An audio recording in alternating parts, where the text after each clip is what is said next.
All right, now hopefully you've got these notes started to be figured out, and you'll have your second finger right there on middle C, and your thumb stretched out a little bit to reach that G. That's a few notes lower. Actually, we'd call that a fourth, because we have play the C, skip over the B flat, skip over the A flat, and play the G. 4 note names are involved, so that's called the interval of a fourth. So C, then your thumb on G, and then back to C. Now what I'd encourage you to do at first, forget the rhythm, just make sure your fingering is correct and that you really know these note names. Now the beauty of this song is it sounds really hard, but it's a lot of patterns.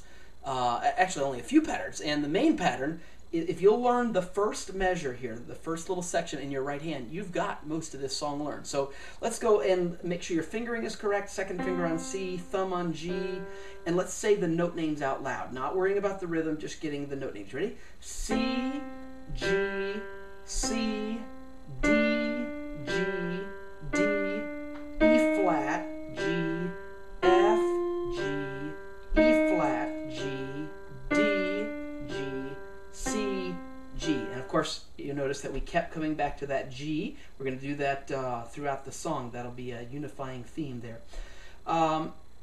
Now, I encourage you to pause the video and get comfortable on saying those yourself. I wouldn't turn it back on until you get really comfortable with those. All right. Now, hopefully you're comfortable with those note names. Now let's learn how to count this. Now, when you see 2 beams in the music, like you see throughout much of this song, those are called 16th notes. And normally, we'd count 16th notes like this: 1 E and a 2 E and a 3 E and a 4 E and a. And indeed, that is how we'll be counting it when we get to variation 1 shortly. But for right now, because of the strong accents in this song, I find it better to count it grouped by the accents. Now, you'll notice right above the first middle C is what we call a housetop accent. That's an extra strong accent. You'll notice there's also one in the middle of the measure over top of the F. You see that? Those housetop accents are extra strong. And then there are several more accents that look almost like bird beaks. Those are quite strong, but not quite as strong as those housetop accents. Now what we're going to do is every accent, no matter what kind, we're going to let that reset our count. So we're going to count it like this, at least in the beginning. 1, 2, 3, 1, 2, 3, 1, 2, 1, 2, 1, 2, 1, 2, 1, 2. All right, that's it. Once you get that theme, you'll have a whole lot of this song learned. All right, let's do that again. We're going to make the C and the F extra loud. You ready?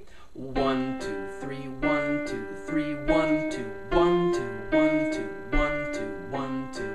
Now notice this. You've got 2 sets of 3s and then a whole bunch of sets of 2s. I think that'll help organize it.